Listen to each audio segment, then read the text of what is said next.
Hey everyone, this is Sean Briscom. I wanted to share with you today a simple way that you can legally and ethically keep 80, 90, 95% or more of your tax dollars. Okay? Now, my goal with this presentation is very, very simple. It's twofold. It's number one is to shift your mindset about what is possible from a tax strategy standpoint. And then number two is to elevate your skill set so that you can learn this information, embrace it, take ownership of it, and actually implement these strategies yourself. Now, again, my name's Sean Briscom, and there's a little known fun fact about me. I used to be a diver. When I was 8 years old, I started training and diving at Stanford University with the college coach there. And when I was 14 years old, I moved away from home to live in Mission Viejo, California, and train with Greg Louganis and the whole Olympic team. And I had an amazing experience. I had an amazing career training for the Olympics with that team. I got to travel the world. I got to meet some of the most interesting people that I've ever met in my life. Some of the wealthiest families out there were actually sponsors of mine during that process. And so I was very blessed and very lucky to be able to talk to them and learn from them and grow from them and have just an amazing career. I've been involved in financial services for over 18 years now. And before that, I was a top sales manager at Dell Computer here in Austin, Texas. And at the time, this is back in the day when Dell stock was splitting and doubling every single year, and they were throwing tons of stock options at us, and employee stock purchase program was on fire. It was a huge discount. And so I built a lot of wealth through Dell stock. And in very short time frame, I became known as one of those Dellionaires. They used to call us Dellionaires back in the day. In 1999, I decided to retire or quit working for Dell. And I got a phone call from a buddy of mine who had worked with me at Dell, who had retired as well. And he was one of these guys that was buying domain names and flipping domain names. I don't know if you remember back in the day when domain names were very expensive. They were selling for millions of dollars. He had collected and purchased a bunch of domain names and had flipped them and sold them. There were a lot of names like Dell Mall, Dell Shops, Dell Stock, that kind of thing. And he sold a bunch of domain names to Dell, but he also had a couple other domain names. He had a couple that he had bought from a pig farmer in Idaho, paid about $400,000 for them. And I asked him, I said, well, what are you going to do with those domain names? Are you going to flip them and make some money? He said, no, let's start an internet company. So in 99, we decided to start one of the very first online shopping malls of its kind. Back in the day, companies like Amazon were out there. They were online, but they were just selling books. Or Priceline.com was just in the travel space. We were the very first company to kind of aggregate all of these different industries together, put them on one platform in a shopping mall setting. And so we did that. We built this company, and in 2000, about a year later, we sold the company for a huge pile of cash. All right, so here we were, 5 guys that started the company. We were all sitting around a table, and we had made this huge pile of cash.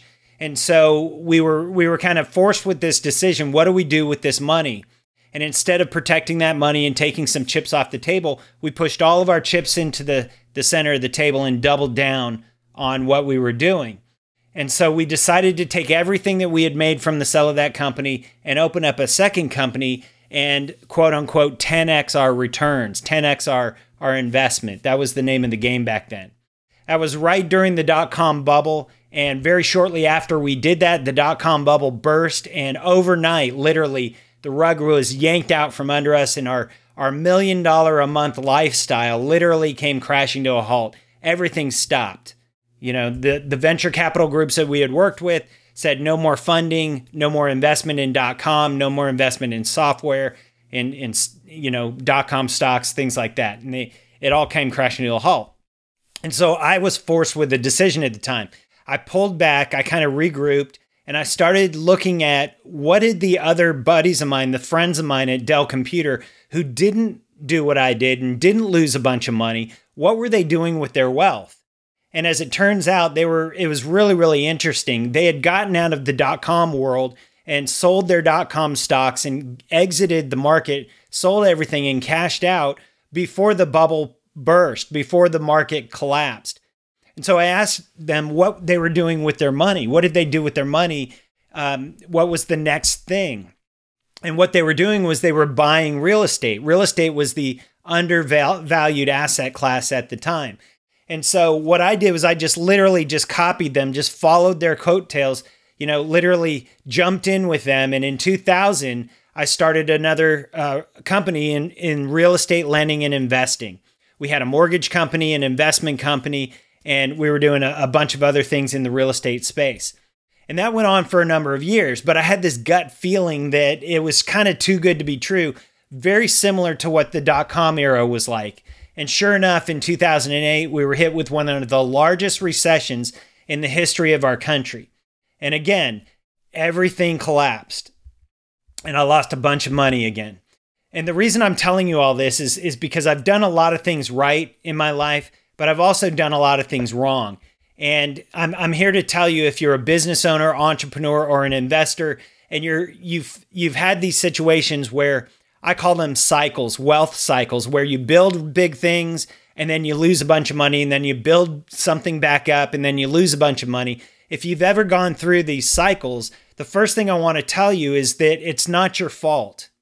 It's not your fault. There are outside forces that cause these market shifts and these gyrations that you didn't have any control over. But what would be your fault is if you don't learn from the mistakes that you've made.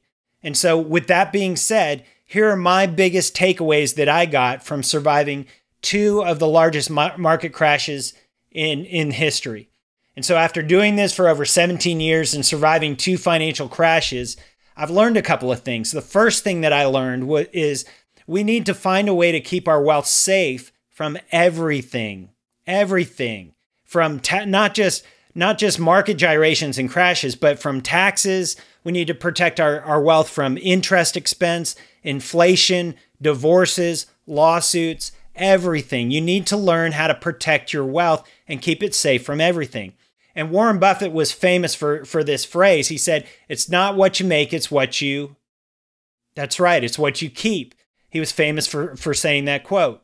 The second thing that I learned is that we need to be able to grow our wealth safely and consistently without risk, without betting on the market or investing in risky deals. We need to be able to learn how to grow our wealth consistently like banks do and just have that wealth compound and grow forever into perpetuity.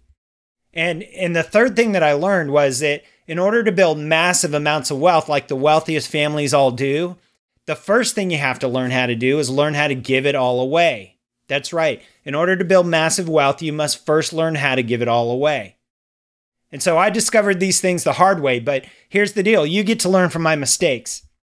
And if you're a fan of Eleanor Roosevelt like myself, she said, learn from the mistakes of others because you can't live long enough to make them all yourself. And so here are some examples of the hard way to build wealth. The first hard way, the difficult way, is by trusting your CPA or tax attorney or financial advisor to help you from a tax perspective in the best possible way. You see, CPAs, tax attorneys, and even trust attorneys are only licensed at the state level. They only have jurisdiction in the state that they're licensed in, and they only deal with people that are in the 1040 world that are earning individual or business income that has to be reported on a 1040 form. All right? That's not what the wealthiest families do. The second hard way to grow your wealth is by believing that your stockbroker or the market is the place to invest. Now, I think you know as well as I do that after 2008, you can see how intertwined and intermingled these markets around the world are. And so if something happens over in China, it has a direct impact on the markets here in the United States. Why on earth would you leave your wealth up to the whims of the market? It just doesn't make sense anymore. 95% of everything invested in the stock market today is invested with high-frequency trading platforms, robots, and these huge, massive financial institutions like hedge funds and other financial institutions that literally bend the market in favor of themselves, whether they're wanting to invest and grow the wealth or short the market. They move these markets on their own. If you're caught up in the middle of that, you need to figure out a way to get out. The third hard way to build wealth is by believing that making charitable contributions or tax deductions, finding different tax deductions, is a way to lower your tax bill. That is not the best way to do things. That's one way of doing things, but it's not the way the wealthiest families do it. And I'm about to show you what they do. Now, if you want the easy way that's allowed me and my wife to live a life of meaning and purpose, my wife and I got married back in 2008, and all we wanted to do was start a family. Based on my experience as a diver, I grew up coaching kids my entire diving career. And so I always knew that I would be a great dad because I had this great coaching experience, this valuable coaching experience. And so my wife and I got pregnant right away. And unfortunately and sadly, we ended up losing our first child. And it sent us both into a massive tailspin and a depression.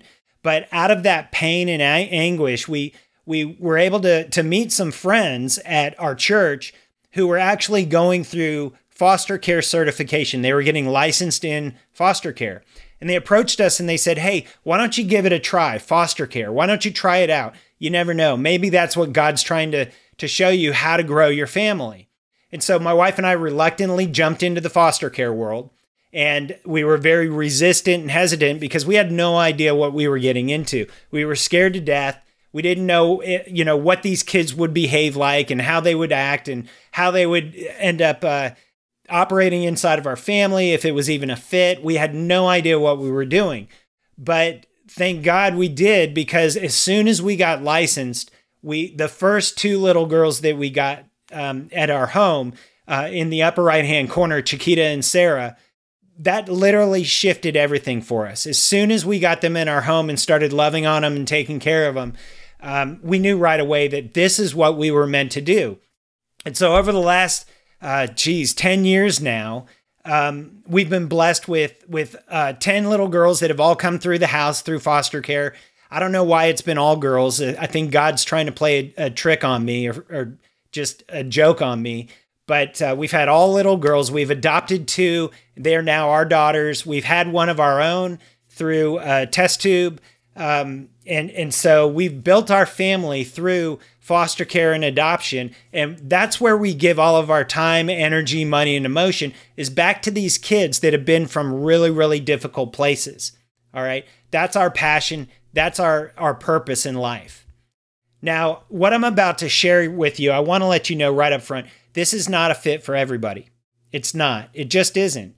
We don't want to show you this stuff in what the way I put it is, we don't want to build a golden jewelry box if you don't have any diamonds to put into it. So again, this is not a fit for everybody, and that's okay. You can always start this process at a certain level.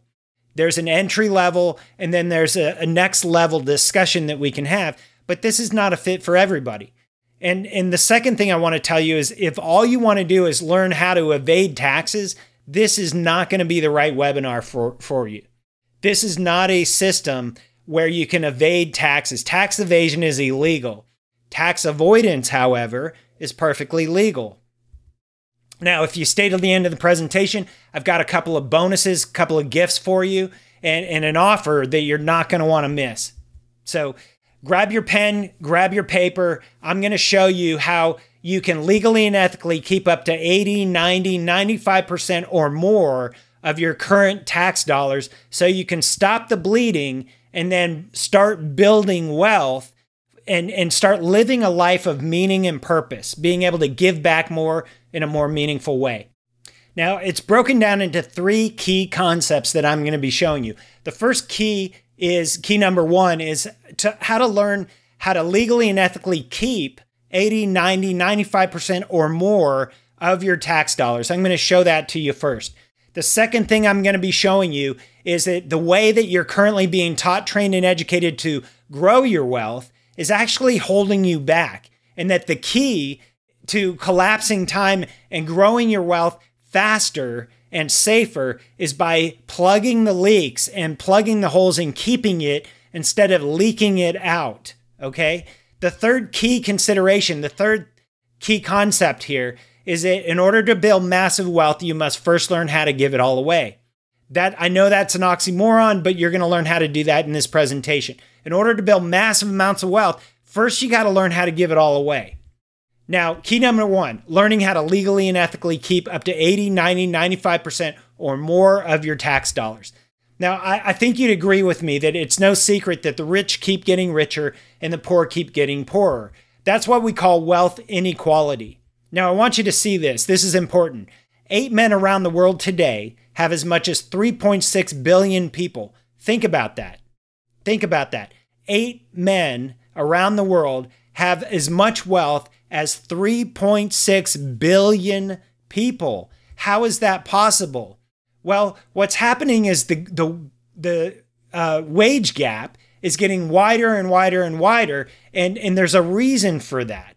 You know, these families that are getting wealthier and wealthier, are building wealth beyond belief. The ones who are getting richer and richer and richer, they understand something that you don't, and they pass this knowledge and education down to their next of kin. They teach their children how to keep their wealth safe from everything, from not just taxes, but lawsuits, divorces, interest expense, inflation, everything that would eat away or erode their wealth. They teach that stuff to their kids, and they keep that exclusive in their circles, and it's basically unknown to everybody else. John D. Rockefeller is a perfect example of this. The Rockefeller family worth today, the net worth of Rockefeller family today is now worth over $10 billion. How is that possible? He did not start off with $10 billion. He didn't even start off with $1 million, to be honest with you. But over generations and generations, their wealth has continued to grow and compound into perpetuity. And so now, today, there are over 130 family members in the Rockefeller family. And every single year, the family members get together for a retreat that is their annual family retreat. And in 2014, Nelson Rockefeller, who is now the patriarch of the family, he said these words. He said, "The secret to success is to own nothing, but to control everything. To own nothing, but to control everything." So this entire concept that you're about to learn has to do with ownership versus control. Ownership versus control. All right? Now, the wealthy teach the wealthy how to do this. Now, here's a perfect example.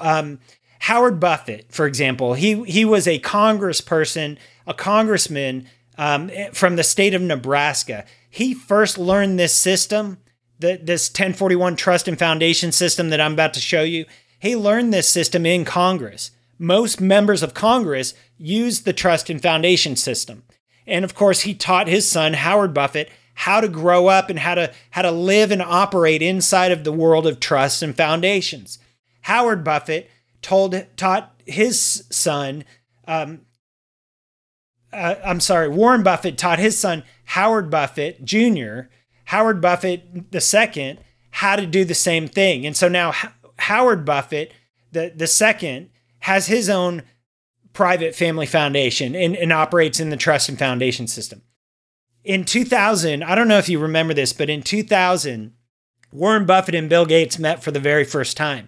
And at the time, Bill Gates was going through an IRS lawsuit. The IRS was coming down on him personally as well as Microsoft. They were under this massive investigation for antitrust issues. They were bringing in money from foreign countries and not claiming tax on that money.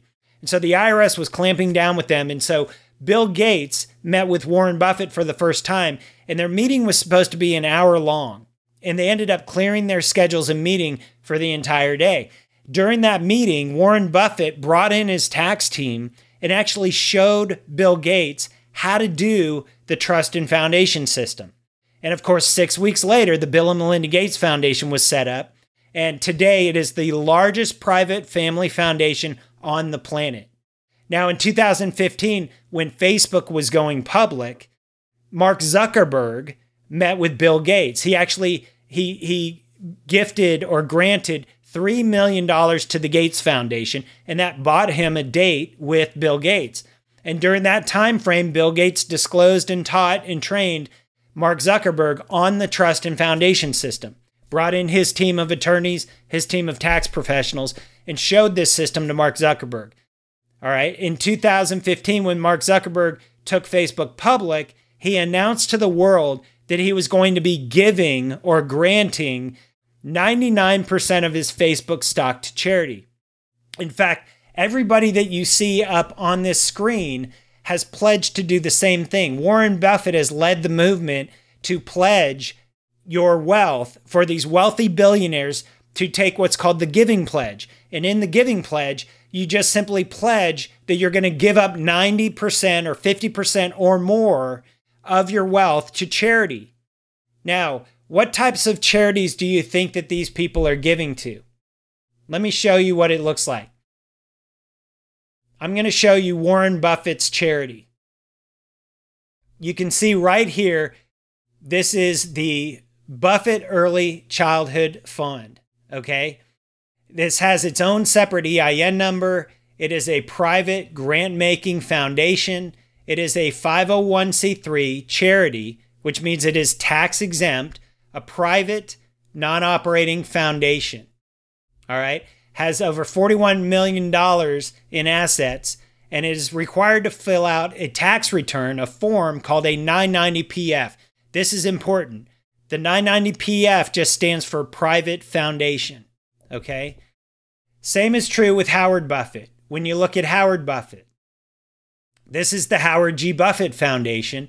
It's out of Decatur, Illinois, where Howard Buffett lives, has its own EIN number. It is a charitable organization, a 501c3, private non-operating foundation, and it is required to file a 990-PF form. All right? Same with Bill Gates. You can look at the Bill and Melinda Gates Foundation. Here's the Bill and Melinda Gates Foundation with its own EIN number, based out of Seattle, Washington, where they live. It is a 501c3, private non-operating foundation, has $51 billion in assets right now, and it's required to file a 990-PF, stands for Private Foundation. All right. Mark Zuckerberg has the exact same setup. He has the Chan Zuckerberg Foundation with an EIN number from Palo Alto, California. It is a 501c3, private non-operating foundation, $3 billion in total assets so far, and has to file a 990-PF. All right. Now, if you don't believe that Congress and our government knows about this stuff, I want to share with you this quick video. All right. This stuff is taught and trained at the level of Congress. Congress writes the laws for the tax laws that you and I have to follow, and then they write separate laws for the wealthy and for themselves. Here's an example of what I'm talking about. Mr. Whitaker, I want to go back to your time when you worked for the Foundation for Accountability and Civil Trust. I worked for many, many years for various 501c3s. So it's very interesting to me when I look at the board. Is this a private or a public foundation? Fact. Was that the 501c3? Is it a private or a public? I don't know. There are two separate types. Congresswoman, I don't have the 990 filings or. But you worked there from 2014 to 2017. I was. And you were the executive director for the foundation. Yes, I was. But you don't know if it's a private or a public. I haven't worked for FACT in 16 months, and I in my preparation for this oversight hearing. Thank you, Mr. Whitaker. Now, if you don't believe that he understands the game of private foundations versus public charities, you're fooling yourself. You're being foolhardy. Here's the actual 990-PF fund form, and you can see it's a return of private foundation. And right below it, you can see the key here. It's a trust treated as a private foundation. This is the Buffett Early Childhood Fund. Now, when he donates wealth or money to this 501c3, you can see that at the bottom here, section 501c3 is checked off. It is exempt. It is an exempt private foundation. What do you think what type of assets do you think that this foundation owns? What do you think that this foundation owns?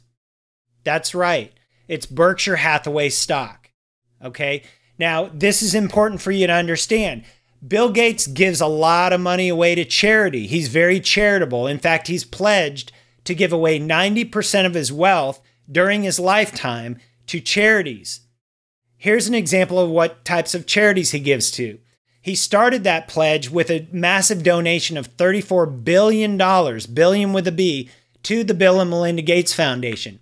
What do you think Bill and Melinda Gates did with that money when he donated it? What do you think that they do with this $3.1 billion that he gave to Gates just last year and 4 other charities? You can see it says Warren Buffett on Monday donated roughly $3.17 billion worth of Berkshire Hathaway stock to Bill and Melinda Gates Foundation and 4 other charities. The other family charities were his own children's charities. This is the largest contribution in more than a decade-long plan to give away his fortune. This article is also telling. It says now the Gates Foundation is now one of Berkshire Hathaway's largest shareholders. So when you're looking at these foundations like the Bill and Melinda Gates Foundation, this is the actual 990PF. Again, it's a return of private foundation. It is a trust treated as a private foundation. That's important. I'll tell you why later. Zuckerberg has also pledged to give away 99% of his Facebook stock in his lifetime. Let's take a look at his return. This is a return of private foundation for the Chan Zuckerberg Foundation based out of Palo Alto, California. Has the same EIN number as what we showed you earlier. It is a 501c3 tax-exempt private foundation. And you can see here this article, Zuckerberg is donating $45 billion to charities. You can read about the article about his mission to give away or to donate money to his charities. This is the Chan Zuckerberg Foundation 990PF. And this is the assets that he donated in just 1 year, in the year 2016. $1.1 billion worth of Facebook Class B shares. So when these wealthy athletes, Andy Roddick does the same thing. When I was diving at Mission Viejo, my roommate at the time was Lawrence Roddick. His younger brother was Andy. Andy was 6 years old at the time. He used to come to the pool and throw his toys in the pool. We would have to dive in and get them out for him. And so we grew up together, and I've been a good friend of his family for a while. When Andy turned 17 and he turned professional, he met with Andre Agassi, and he asked Andre Agassi one question. He said, "Do you have any regrets?" And Andre Agassi turned and responded to him. He said, "I wish I hadn't waited so long to start my foundation." Well, today, the Andre Agassi Foundation is worth over $180 million. And yes, he does a ton of good work through the foundation. He has the Andre Agassi Foundation for Education, which includes the Andre Agassi Prep Academy in Las Vegas. Nancy Pelosi is another example. Nancy Pelosi has been in Congress for 28 years, 3 decades. Her salary is $193,000. How is it possible that her net worth is over $200 million? If she had to invested 100% of her income, her salary, for the last 3 decades with a 10% ROI and gotten it all tax-free, it would only be worth $30 million at most today. How is it possible that she's worth over $200 million? And here's your answer. The Paul and Nancy Pelosi Charitable Foundation. This is a 501c3 private non-operating foundation, and it is required to fill out a 990PF form. So this is how the wealthiest families play this game with the trusts and foundations. Here is the actual 990PF for the Paul and Nancy Pelosi Charitable Foundation. You can see it's located in San Francisco. It is a 501c3 tax-exempt organization, and it's a trust treated as a private foundation. Even Ellen DeGeneres recently announced to the world that she had created the Ellen DeGeneres Wildlife Fund. And what was interesting was Ashton Kutcher came on her show recently, and he donated through his fund that he runs, donated $4 million. And so I want to show you that interaction here real quickly. So we do this thing called SoundBench, is we invest in tech companies. And so we found this very interesting tech company called Ripple that we're going to invest in, right? And it runs on this stuff called XRP, which is a cryptocurrency, but basically it's just a way to get value from here to there. The people who run it, this guy Chris Larson and a guy named Brad Garlinghouse, and they run it, and they're talking about the ethic of this company and this platform, and how they actually really care about being an ethical company and giving a portion of this platform away to people that are doing good in the world. And you explained to me that if you weren't doing this, that what you would be working on is that project, right? Yeah, I would be saving the gorillas, yes. You would be saving the gorillas. And so we talked to Chris and Brad, and we said, there's this amazing human being. And all they ever do is think about other people they can give to. Whether it's in New Orleans, whether it's in Montecito, whether it's the people that come here, the people out there, you're always thinking about everyone else. And we wanted to show you that people are thinking about you. So, on behalf of Ripple, we'd like to give you $4 million.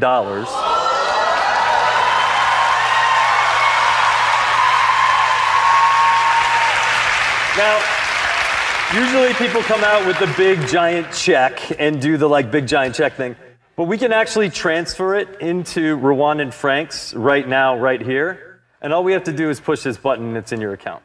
Do you want to push it? You want me to push it? I would like to push it. I'd like to push it real good. Bingo.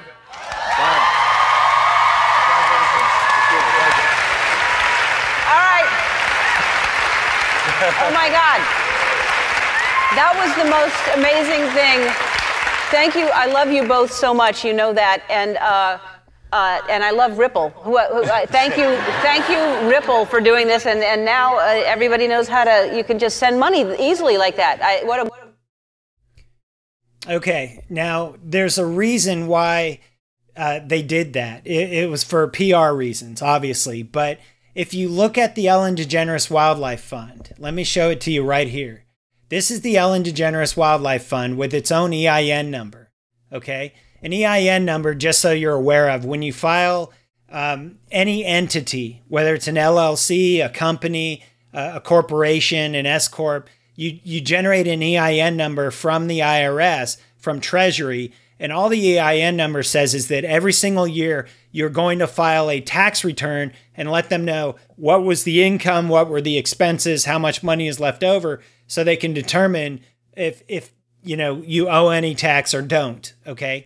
Now, 501c3 charitable organization like the Ellen DeGeneres Wildlife Fund that's based in Encino, California, this is a private non-operating foundation. It is not a public charity. There's a difference, and I'll explain that in a minute. It is required to file a 990 PF form.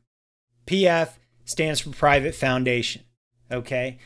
So even though the Ellen DeGeneres Wildlife Fund is a charitable organization, a 501c3, it is a private non-operating foundation. It's not a public charity, and that's important. Even Amazon, these articles came out recently that said that Amazon paid no federal tax on $11.2 billion in profits last year. How is that possible? Well, the largest shareholder of Amazon stock is Jeff Bezos and his ex-wife now, Mackenzie Bezos. This is how they pull this game off. This is the Bezos Family Foundation. It has its own EIN number. It is a 501c3 tax-exempt organization, a private non-operating foundation, and it's responsible for filing a 990 PF. All right. Here's the Bezos Family Foundation, the return of private foundation. It is a trust treated as foundation. You can see that it's checked off section 501c3. It's tax exempt. And look what this foundation owns. These are the assets of the foundation. In 2016 alone, Jeff Bezos donated 25,000 shares of Amazon.com stock worth over $20 million in just 1 year. All right. Even Mackenzie Bezos, she pledged to give away half of her $36 billion fortune. When they got divorced, she got half of his wealth, right? And she pledged to give away $36 billion under the same giving pledge that Warren Buffett started, that Bill Gates is a part of, Mark Zuckerberg, Michael Bloomberg, and Robert F. Smith are part of. Now, what she's done is she's created her own private foundation. Even our president, Donald Trump, has done the same thing. And I don't know if you remember in the 2016 election, when Hillary Clinton called out Donald Trump, she said, Trump has not paid tax in over 30 years. And his response was just simply, that just makes me smart.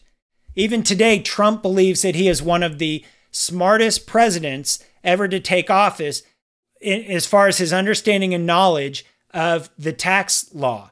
And here's an example. This is actually what was said that night during the election. Let's take a listen. Maybe he doesn't want the American people, all of you watching tonight, to know that he's paid nothing in federal taxes, because the only years that anybody's ever seen were a couple of years when he had to turn them over to state authorities when he was trying to get a casino license, and they showed he didn't pay any federal income tax. So if he's paid zero, that means zero for troops, zero for vets, zero for schools or health. All right, I think you understand the game here. Now, what's funny to me is that the Clinton family does the same exact thing. This is the actual return of the Clinton Family Foundation. It is a 990 PF. It is a private, non-operating foundation treated as a trust. Okay? It is tax exempt private foundation. All right? Now, the wealthiest families in our country have done this for generations. And you know the family names. It's the Vanderbilts, the Rockefellers, the Kennedys, the Mellons, the Trumps, the Clintons, the Bushes, the Romneys. The list goes on and on. Now, these are America's richest families. People that live too large for mere mansions, so they live in compounds like in Cape Cod or Florida or Maine. You know, they're treated like American royalty. Their wealth has created literally family dynasties that last for years and decades and even generations.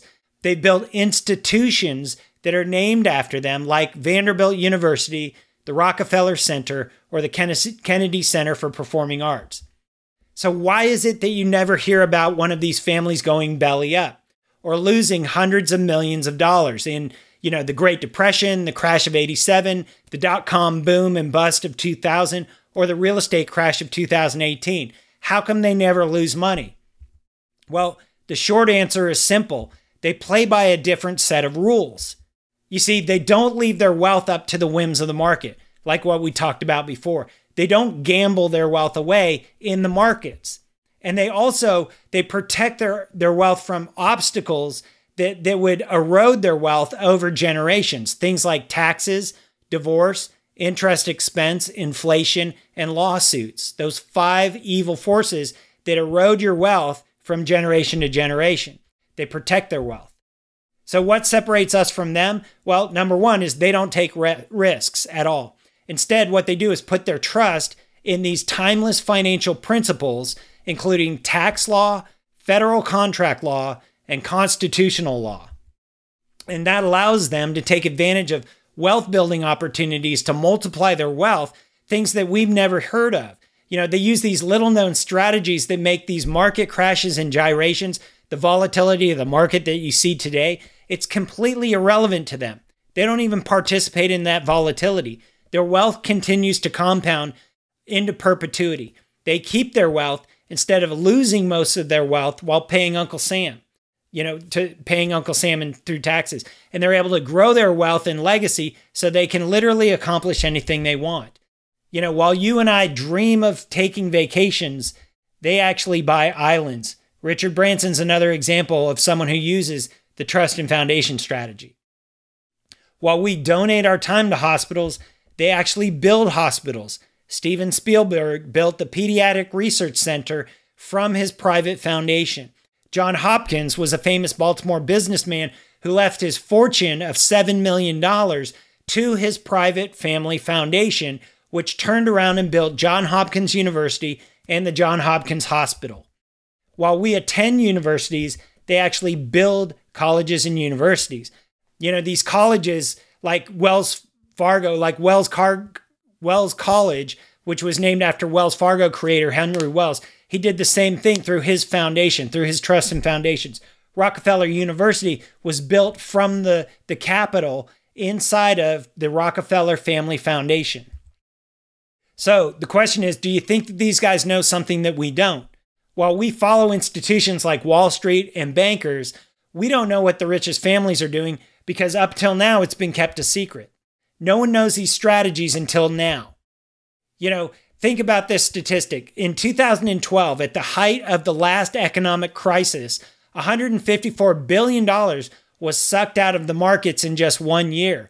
But during that same time frame, in 2012, the world's 100 richest people became $241 billion richer. Do you think that's a coincidence? So let me share with you the secret blueprint that politicians and the wealthy elite have been using for generations to grow their wealth. This is the same blueprint, same strategy that I use with my family to help these kids that are in foster care. I call it the purpose-driven blueprint. Now, this is not theory. This is not some strategy that we just made up. This has been used legally and ethically by myself and others for generations. These tax laws have been in place since the IRS was formed back in 1913. Now, I know this sounds strange, but in America, we have two different tax systems, and that's intentional. That's on purpose. We have the 1040 tax system, which most everybody out there is familiar with. That deals with personal income, business income, LLCs, S-corps, corporations. That all of that income falls on a 1040 form that you file with the IRS. But there's also the 1041 tax system. 1041 just refers to the actual tax return that you file with the IRS. Both of these systems have been around since 1913. Both of these systems have a top tax rate of 37%. But here's the difference, and this is something I want you to catch. On the 1040 system, you have to deal with capital gains tax of 15 to 25%. Not true on the 1041 system. On the 1040 system, you have to deal with state tax, which is also based on federal income tax. Not true on the 1041 system. And on the 1040 system, you have to deal with property tax. Not true on the 1041 system. And of course, on the 1040 system, you have to deal with estate tax and probate cost, which you don't have to deal with on the 1041 system. Now, how did this happen? How did we get so far away from these principles, these rules of the 1041 tax system? Well, it all boils down to this little known rule that's called the Rule of 97. And this is just a weird statistical anomaly that economists use when they're talking about demographic shifts in America, demographic shifts in our country. And it goes like this. In 1897, 97% of all Americans were business owners, entrepreneurs, and investors. They were employers. They created their own wealth, their own income. We generated our own family wealth. Only 3% of us were what they call apprentices or employees. They worked for the 97%. So that 3% worked for the 97%ers. Now, 100 years later, in 1997, those numbers flip-flopped, and only 3% of Americans actually owned their own business or were entrepreneurs or investors or employers. 97% of us went to work for corporate America. And here's how it happened. During the First World War and the Second World War, what happened was there were these demographic shifts where soldiers were coming home from war and going to work on the assembly line, going to work for companies because they wanted to achieve the American dream. They were leaving the farms, they were leaving their family businesses and going to work for other people. And so over that 100-year shift, that demographic shift, more and more people left their own businesses, left the farms, and went to go work for corporate America. Okay? Now, in 1913, the IRS was formed by the U.S. Treasury. And what happened was the government got together and the Congress got together and said, listen, we need to start collecting a little bit of tax from the citizens, from the employees, the people that are workers, because if we don't, we're not going to be able to build out the infrastructure of our country. We're not going to be able to build out the roads and bridges, the railway system, our health care, the hospitals, schools. Education was becoming more of the norm. You know, it used to be that you were educated on the farm. Now people were actually going to school. And so they needed to be able to build out that infrastructure. And so they decided they were going to collect tax for the very first time in 1913. Here's what the income tax brackets looked like back in 1913. The bottom rate was only 1%. 1%. And that was for income earners, people who took personal income of $20,000 a year or more. Well, that was back in 1913. The equivalent of that money today, in today's dollars, is over $480,000 a year. So think about this for a second. If you made the equivalent of $480,000 a year back in 1913, you paid 1% tax. 1%. The highest bracket was only 7%, not 37% like it is today. And that was for income earners who made $500,000 a year or more. Well, $500,000 back in 1913 is the equivalent of over $12 million today. So think about that. If you made the equivalent of over $12 million in income back in 1913, you were only taxed at 7%, not 37% like it is today. So how is it that the tax rates in these marginal tax brackets got so high and became what they are today, where the bottom rate is 12% and the top rate is 37%? How is it possible?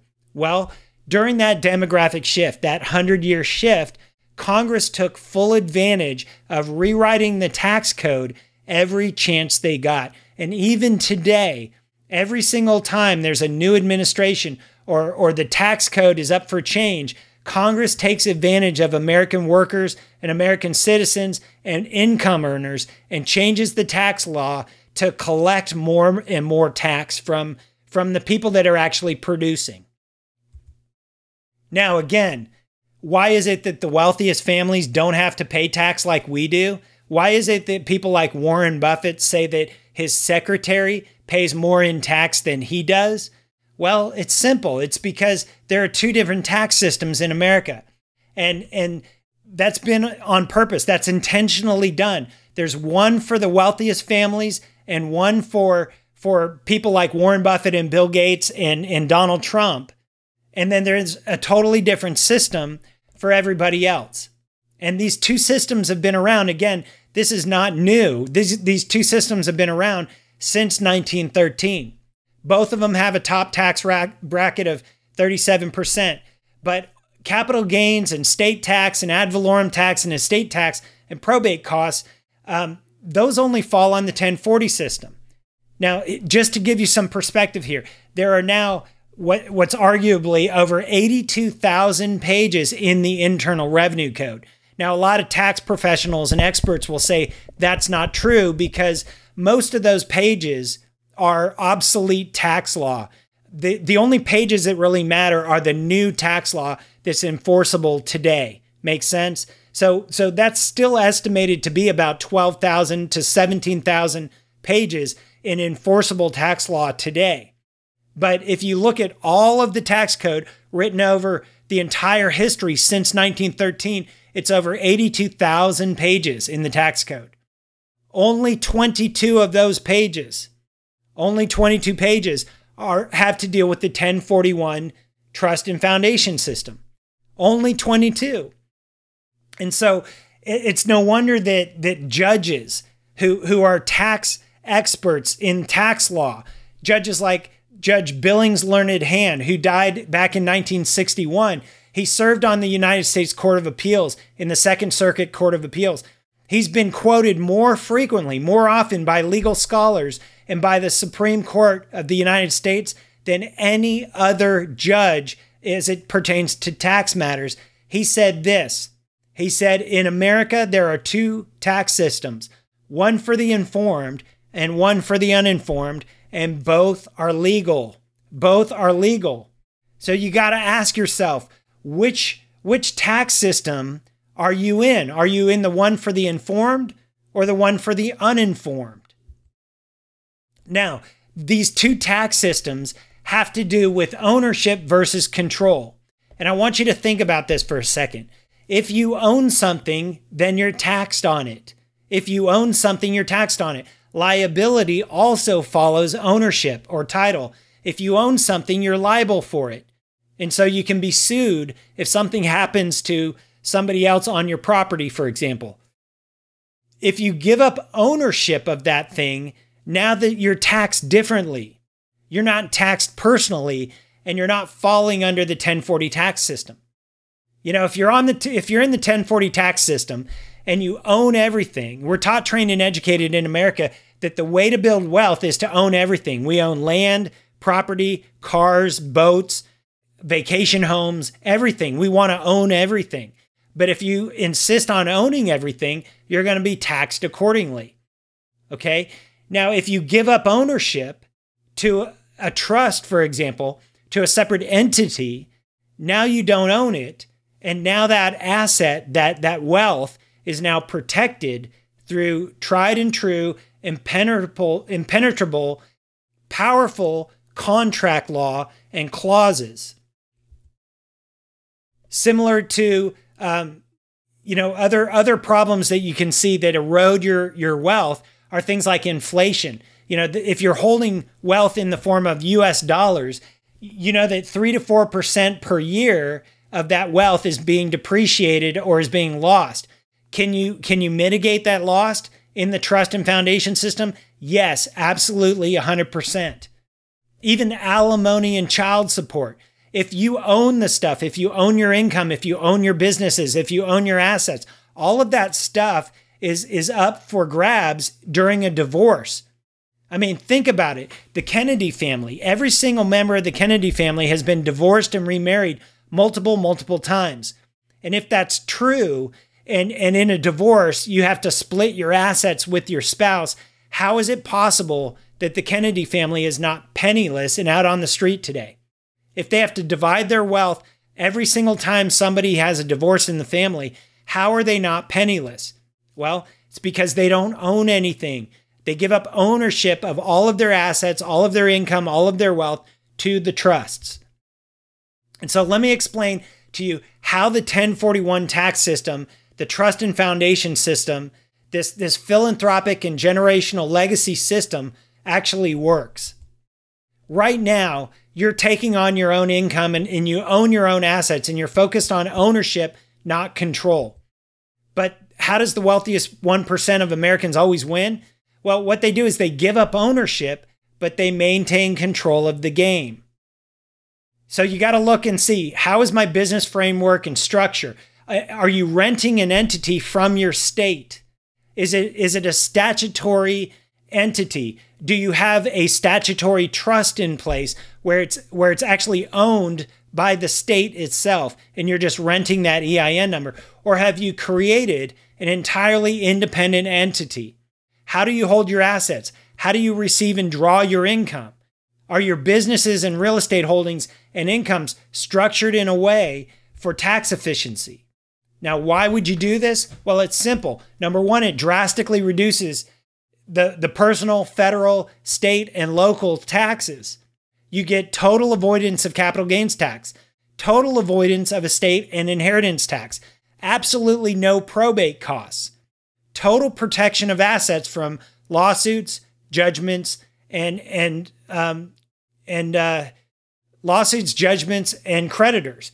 All personal liabilities go away. Total protections of assets from divorces. Now, most of us grow up thinking that the key to wealth is to own everything. That's not always true. I used to believe the exact same thing until I had this mind shift, until I learned this information.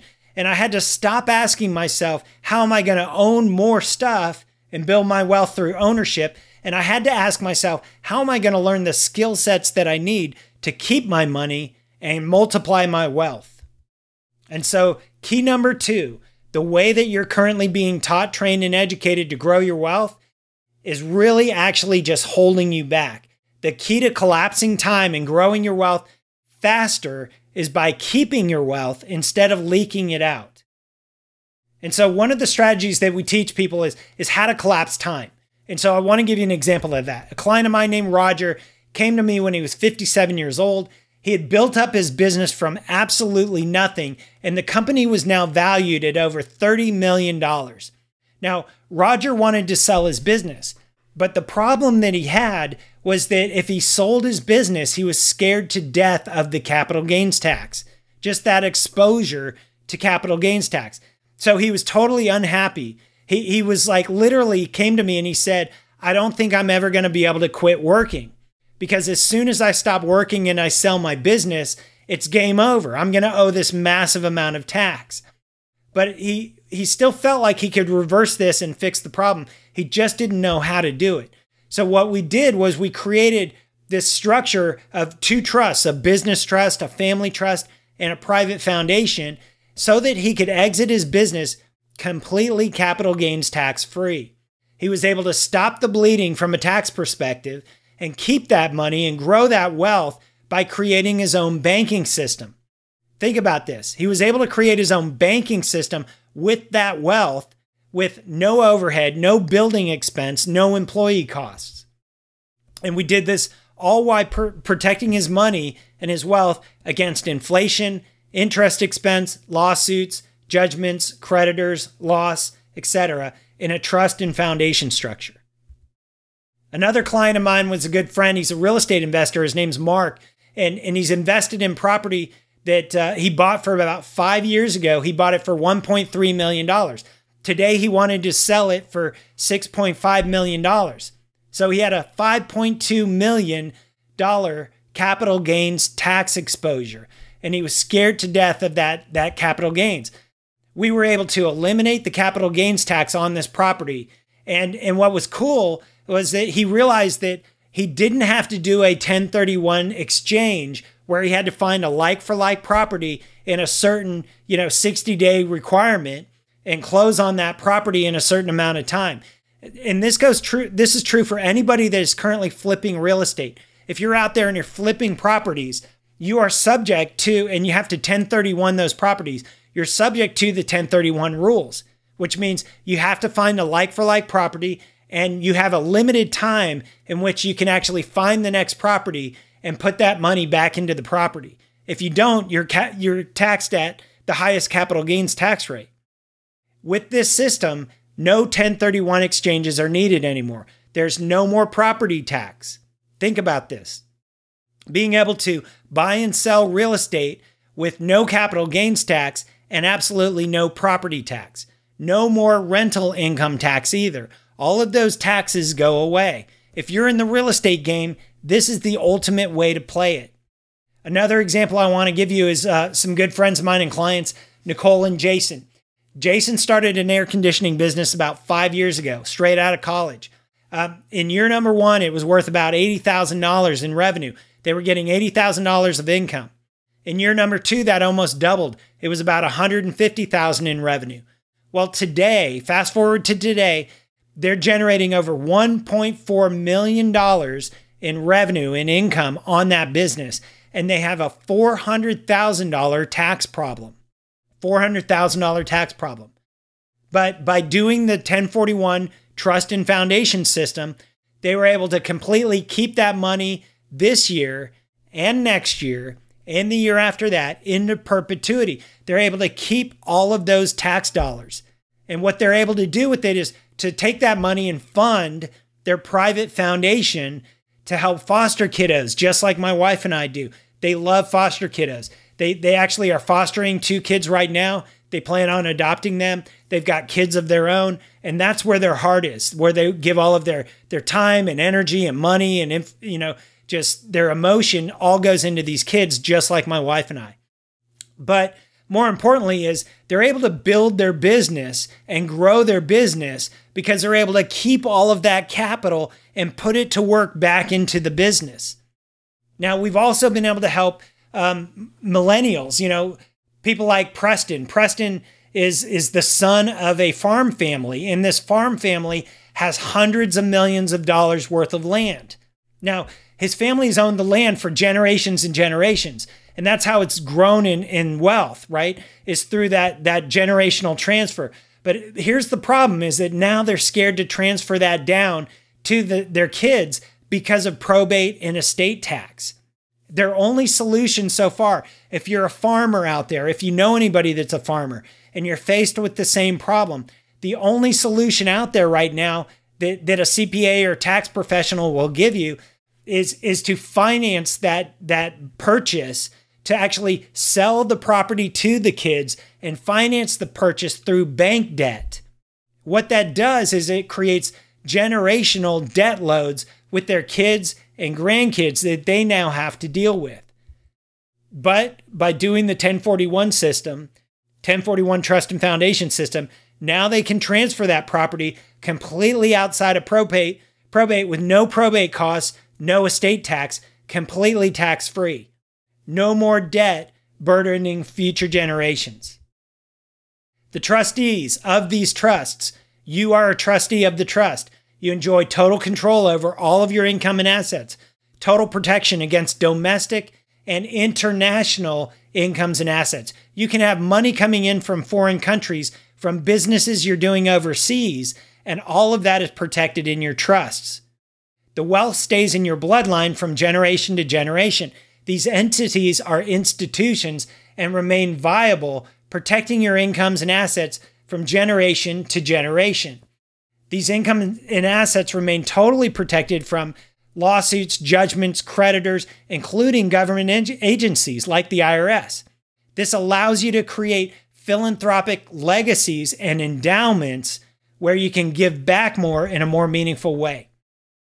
So you got to ask yourself, how are you protecting and keeping your wealth today? Do you buy into the notion of traditional trusts? Now here's the heads up. There are 86 different types of trusts in America. What type of trust do you have?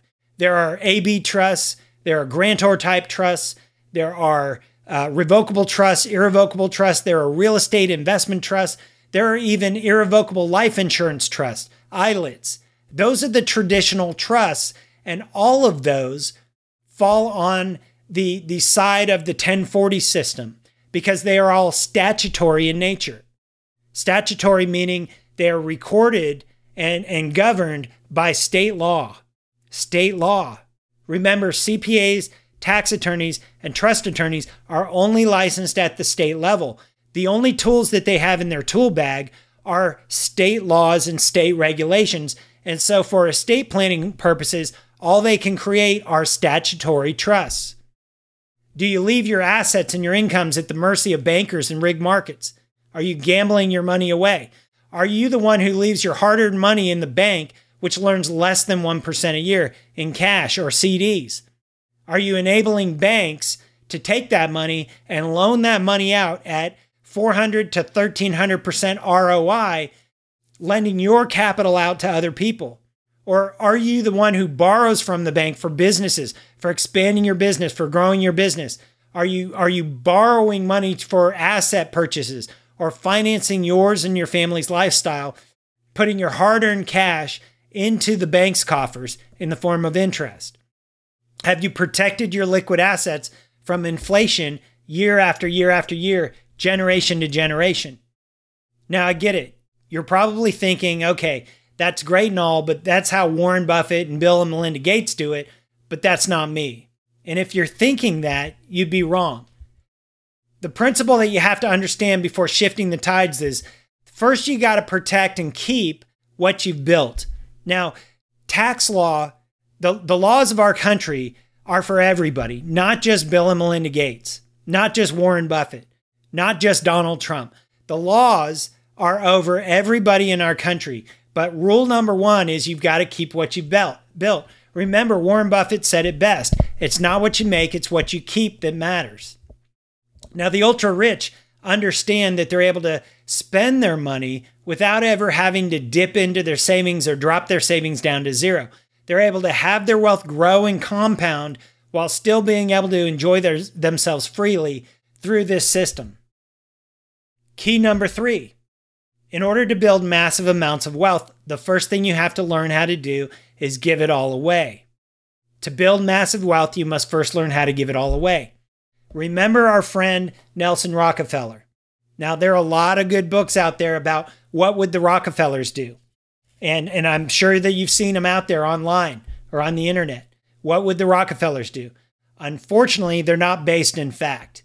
You know, Nelson Rockefeller himself said these words: "The secret to success is to own nothing but to control everything." To own nothing but to control everything. So it has to do with ownership versus control. The Rockefeller family has been able to build their wealth by giving away or giving up ownership of their income, giving up ownership of their assets to their family trusts and their foundation. You see, traditional estate planning is just flawed. Estate planning is a method of focusing on ownership of assets and then distributing those assets to beneficiaries using just two-party contracts and trusts. Remember, there are 86 different types of trusts in America today. Most of those are just statutory in nature. And so estate planning attorneys focus on a complex structure of C Corps and S Corps and grantor type trusts. And what they do is they attempt to hide the money from Uncle Sam. They provide expensive estate planning setups that are still subject to scrutiny by the IRS and other government organizations. And they all ultimately fall back into the 1040 tax system. Now, it's also flawed because in this new economy, we can't predict the future. There's so much market volatility and uncertainty that it makes it impossible for you to plan for the future, as in retirement planning. Each new administration seems to change the rules of the game every single time. So how do you grow your assets? Well, first you got to know the golden rule. Never lose control of your capital. Never lose control of your capital. Don't lose control of your capital. You know, as business owners and entrepreneurs and investors, we're taught, trained, and educated that when you produce your wealth and you produce your income from your business or from your entrepreneurial efforts and you make money, the first thing we need to do is to turn around and give that money to somebody else, a broker who thinks that they can grow that wealth better than we can. That is the biggest mistake that we make as business owners and entrepreneurs, as producers. If you've built something substantial and you've gone from that level of scarcity where you had nothing and you've reached that level of abundance and you've stabilized abundance, why in the world would you give over control of your wealth to somebody else when you're the one that built that abundance in the first place? The second rule is we need to learn how to recapture our entire tax savings at every single level, at the county level, through school taxes and property taxes, at the state level through state income tax, and at the federal level, and turn that money around, capture that money and redirect it so that we can fund our legacy, so that we can build something of significance that will outlast us and will live on from generation to generation to generation. We need to be able to pay interest to ourselves first. You need to be able to finance your own business and finance your own asset purchases, your own lifestyle, and lend to others just like the banks do to you and earn interest in the process. And we also need to guarantee the safety and security of our capital. That's what we need to do to grow our assets. So you can see it's no wonder that the state of American business owners and investors is dismal at best, and why only 2% of retired Americans are actually self-sustaining. Most of them still have to work or are dependent on charity or the government or dependent on relatives. And so for most families, most business owners, most entrepreneurs, they give up hope. They lose hope. They say, let's eat, drink, and be merry, for tomorrow we die. Now, the good news is that we can teach you what the elite 1% do. So instead of living like you were back in the Stone Ages or back in college, you can actually live out your golden years and even have a better quality of life than you did while you were working. I mean, think about the American dream, where you used to put in 20 or 30 years and then retire with a gold watch and a pension. And then you get to travel, then you get to enjoy your family, then you get to enjoy your golden years. And you know, you do all these things that you would have done while you were working and sacrificing. Well, the American dream died decades ago for most people. But the deal is, the reality is still an option for the 1%. Now, again, it's still an option for you if you make the decision to change how you look at keeping your money, growing your wealth, and building your legacy. Your dream doesn't have to be a dream that only the ultra rich get to live. So can you see why I'm so passionate about teaching this system? Myself and my wife, we actually set up our own foundation. We call it the Kind Foundation. And the mission and purpose of Kind Foundation is to help these kids heal from life's hurts, to help them heal from the trauma that that's been inflicted on them. And you can see this is our charitable organization. You can see the employee identification number here at the top, and you can see down here that it says Form 990-PF required. All right? This is the actual letter that was given to us by the IRS. This is a copy that they sent me on March 18th of last year. And it says simply this: Dear applicant, we are pleased to tell you that we have determined that you are exempt from federal income tax under IRC Section 501c3. 501c3 status is just the section of the tax code. It's Section 501, Paragraph C, subsection 3. That's all that means. It goes on to say that donors can deduct contributions that they make to you. You're also qualified to receive tax-deductible gifts, devices, transfers, or bequests. This letter could help resolve questions of your exempt status. Please keep it for your records. So you can see, this isn't just a dream that Bill Gates, Warren Buffett, and Donald Trump get to play. This is something that I've actually implemented with my own family, and you can do the same thing. This is the trust agreement of the foundation. Remember that when they file a 990-PF, it is a trust treated as a private foundation.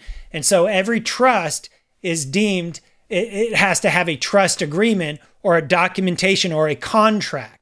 A trust is simply a three-party contract.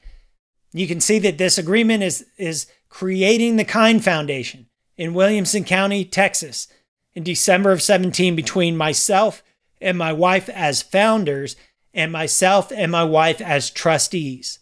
So think about that. When you implement these strategies, you become two different people. You are an individual with a social security number, and you're also a trustee that is the fiduciary or the manager of the trust.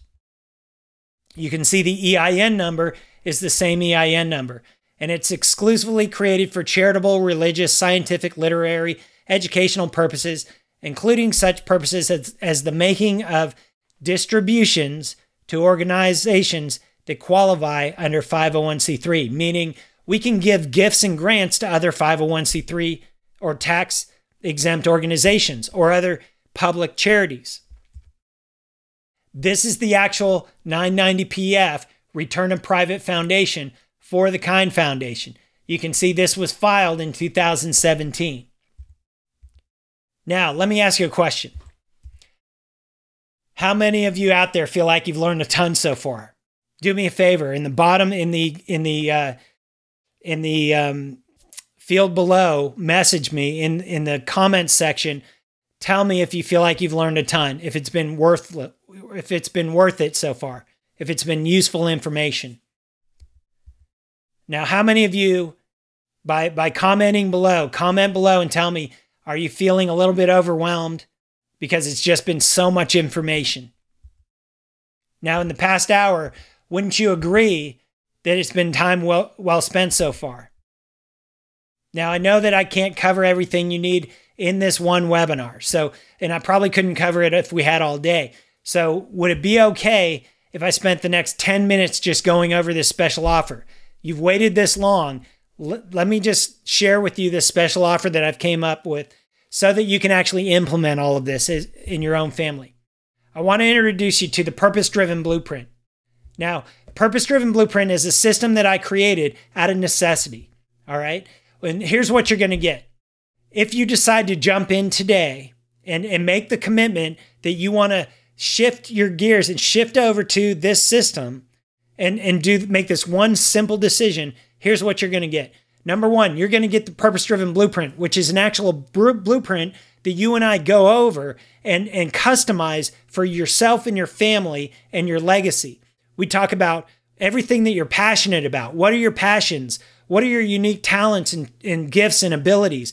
What are your values? Were those values handed down to you by your parents or grandparents, or do you have your own value system? What are your beliefs about what is possible for you and your family? We take all of that information and we compile a mission and purpose statement, which is the central focus of everything that you're going to be driving for and doing in the future with your family.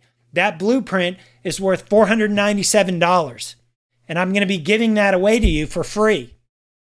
If you jump in today, I'm also going to give a thorough analysis, a one-on-one review of your current state of wealth and what I call your purpose, your personal economy. Your personal economy is everything. It's all of your money, your income, your assets, your liabilities, everything. And that analysis is worth $2,497. That consultation fee is free. You're also going to get 12 months of exclusive mentorship access to a private network of legal and professional advisors, including myself and my team. That's a $5,000 retainer fee that we're going to waive for you when you join and jump into this group. You're also going to get access for the first year, 12 months access to a library of videos and training sessions with that private network of professional advisors. That's a $1,000 value. You're going to get that for free. And if you decide to move forward and you decide to set up your trusts and foundations, normally the cost of setting everything up is $60,000 or more just to set those entities up and structure the contracts and work with the attorneys. Those are the attorneys' fees. But if you jump into the Purpose Driven Blueprint offer, you're going to get $12,000 off, 20% reduction, a $12,000 value, totally free. The total value you're going to get today is worth $20,491. $20,491. Now, I realize that information alone is not going to work for you. And so, who has this system worked for in the past? Well, we've worked with business owners who built their businesses from nothing and want to exit their businesses tax-free. We've also worked with real estate investors who are exposed to capital gains tax and are trying to play the 1031 exchange game, flipping properties. They get to keep all of those tax dollars. We've also worked with investors who've built their portfolio up and want to pass their wealth on to their children without the government grabbing half of it. It's also worked for myself and my family. We've actually been able to keep our tax dollars and grow our wealth so that we can give back more in a more meaningful way through our foundation, through Kind Foundation, and to help kids heal from life's hurts. Now, I get it. Old habits die hard. And I had two choices when I was coming up with this offer. The first option was I could price it really, really low and just give you the information and sign up as many people as I could and make a bunch of money. But I understood that wouldn't be as powerful as I wanted it to be. I wouldn't be able to help as many people as I really wanted to help.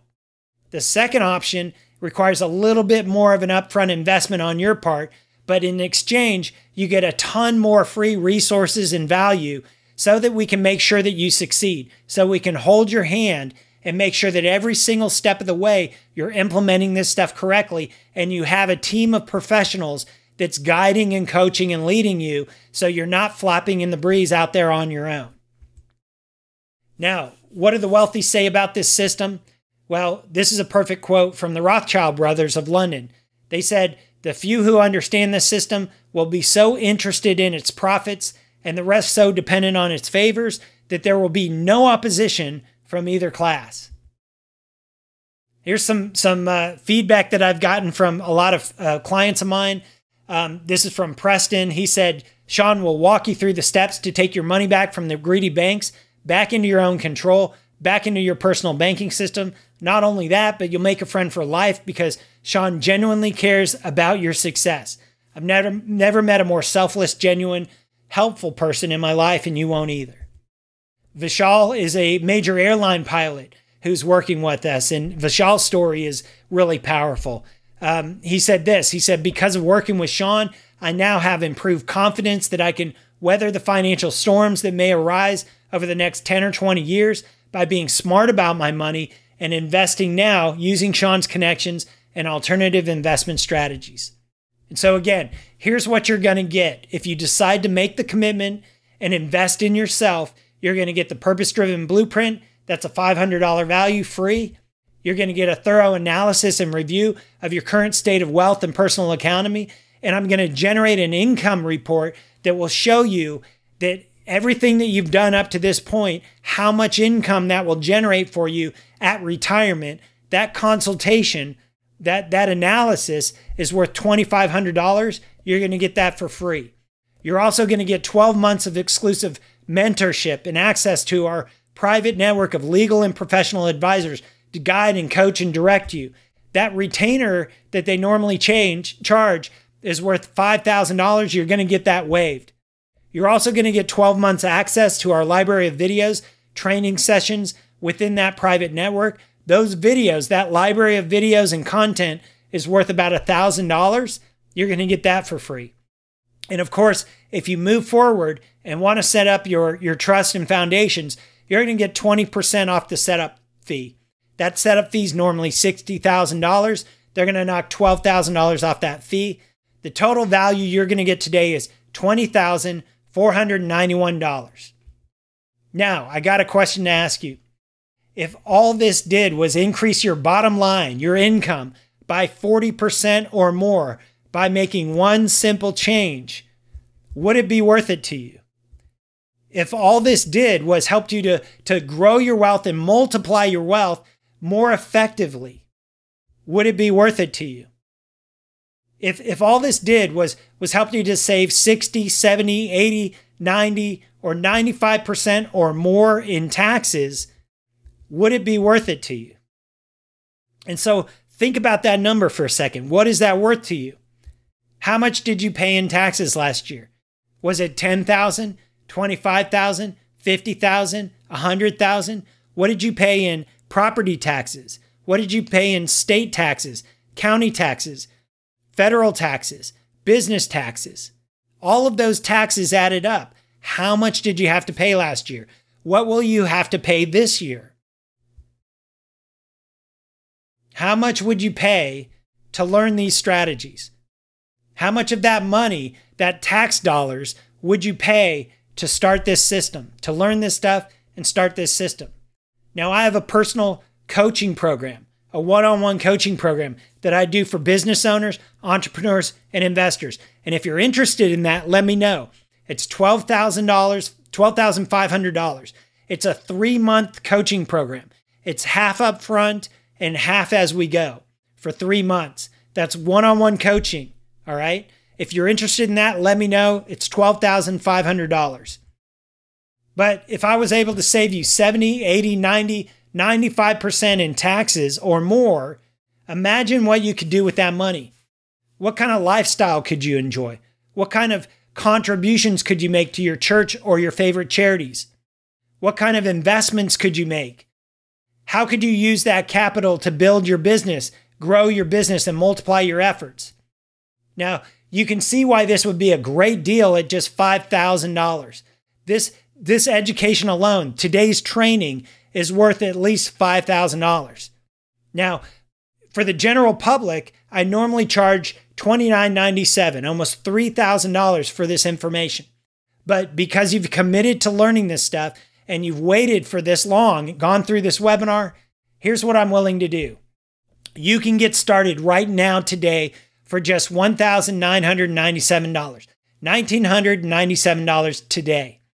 Here's what I want you to do next. I want you to apply for membership access at purposedrivenblueprint.org. When you go to purposedrivenblueprint.org, you'll be taken to this page right here, okay? Up at the top, you can see this same workshop where I drill down a little bit more on the information. The second page here is the Apply Now button. I want you to hit the Apply Now button and fill out this application. Here's what the application looks like. You're going to put your name, your email, all of this information about your current situation and click Commit to your future. Hit this button at the bottom here and commit to your future. Okay? Now, you have two options. You have two choices. The first choice is you can do absolutely nothing. Keep doing what you're doing. Keep going down the same path. That option is 100% risk-free. You know, I've had a lot of people that I've talked to where this just wasn't a fit and they've continued down the same path. They're still paying the same level of taxes. They're still leaking money in their personal economy. They're still not growing their wealth, and they still have no legacy. You can do the same thing. That's 100% risk-free. The second option is that you can join us with just a small investment today compared to all of the value that you're going to get to build a better today and tomorrow. That option is also risk-free. So if you don't absolutely love this, you won't be charged at all. We'll have a meeting. If it's a fit, you'll move forward and you'll commit with your payment. If it's not a fit, it's risk-free. We're not going to charge you anything. So which risk-free option do you want? Again, here's the no risk guarantee. If you apply today and you don't like it for any reason, if you don't qualify, we're not going to charge you anything. All right? So do this. Get started now. Go to purposedrivenblueprint.org. Fill out the application. I'll get a notification. We'll set up a meeting where we can talk about your situation, where you're at today, and where you want to go, what the current problems are in your world today, the pain that's related to those problems, you know, the ineffectiveness that you've got right now because your system isn't working effectively, and then the possibilities of what it could look like if you shifted gears and just took this path and took this program to heart. Again, here's what you're going to get. You're going to get the Purpose Driven Blueprint, a $497 value, totally free. You're going to get a thorough one-on-one analysis and review of your current personal economy and a projection of your income at retirement and what it could look like if you shifted gears. That consultation is $24.97. You get that completely waived. You're also going to get 12 months of exclusive mentorship and access through a private network of legal and professional advisors, including myself and my team. That's a $5,000 retainer value, $49.97. You get that completely waived. You're going to get 12-month access to our library of videos and trainings. We're going to be doing live trainings on a monthly basis inside of that network. That's a $1,000 access, $1,000 value, $997. You get that completely free. And if you decide to take the next step and move forward, you're going to get 20% off of the setup price. The setup price is normally $60,000. You're going to get $12,000 knocked off of that price. All of that value, everything you're going to get today is worth $20,491. $20,491 of value, and all of that's going to get waived. Now, here's the deal. I've had several clients come to me, and we've had one-on-one discussions, one-on-one meetings, and they decided not to commit, not to move forward, not to change the path that they're on today. And here's the reality is they're still being hunted by the IRS. They're being hunted by the IRS. Their tax liability is through the roof. They're still subject to lawsuits. They're still subject to divorces in many cases. Their spouse is coming after them for 50% of what they've built, what they've created. They're still leaking money through inflation and interest expense and all of those different factors that erode and deplete your wealth. And then there are other clients that decided to step into the gap and walk down the path of financial freedom and legacy. They decided to move forward with the purpose-driven blueprint. And they're living lives that are completely unrecognizable today. If you ask these clients where they were a year ago and where they are today, their lives today are unrecognizable. They don't even recognize the people and the families that they used to be. Now, here's the reality. I'm not better than you are. I'm not better than anyone else out there. I was not born as a trust fund baby. I was not born and I did not grow up with a silver spoon in my mouth. My family was very middle class. My dad was an electrical engineer. My mom was a medical technologist. They worked very, very hard to provide for the family. They did exactly what everybody else taught, trained, and educated them and told them what to do. They're CPAs. They paid tax according to what their CPA told them. Their estates that they set up were only at the state level and didn't protect what they built. All right. But I'm not better than anybody else. I've had to learn this stuff the hard way. And so, again, let me show you the path. Let me teach this stuff to you and put you in place where you can learn this stuff and embrace it and move forward and build a legacy that matters. Go to the purposedrivenblueprint.org webpage and click that Apply Now link. Fill out the application. We'll have a one-on-one meeting and we'll just see if this is a fit. If it's a fit, we'll charge your credit card. If it's not a fit, no harm, no foul. Again, there's no risk. It's 100% risk-free. Go to purposedrivenblueprint.org, fill out that application, and I look forward to seeing you inside. Again, what you're going to get is the Purpose Driven Blueprint, a roadmap on how to get from where you are today to where you want to be. You're going to get a thorough analysis and review of where you're at today as far as your personal economy, how much income it would produce for you currently if you stay on the same path versus if you switched gears and jumped over to this new path. And that analysis is worth $24.97. You're going to get that for free. You're going to get 12 months of mentorship access to a private network of legal and professional advisors, including myself and my team. That's $5,000 retainer fee waived. You're going to get 12-month access to our library of videos and training sessions, $997 value, completely free. You're going to get 20% off the setup price, $60,000 setup price. You're going to get $12,000 of value knocked off, $12,000 knocked off. The total value today is worth $20,491. You're going to get all of that for the introductory, limited time only, one-time fee of $19.97. One-time investment of $19.97. So do yourself a favor. Invest in yourself. Invest in your business. Invest in your family. Invest in your legacy. Go to purposedrivenblueprint.org and hit the Apply Now button. I look forward to seeing you on the inside.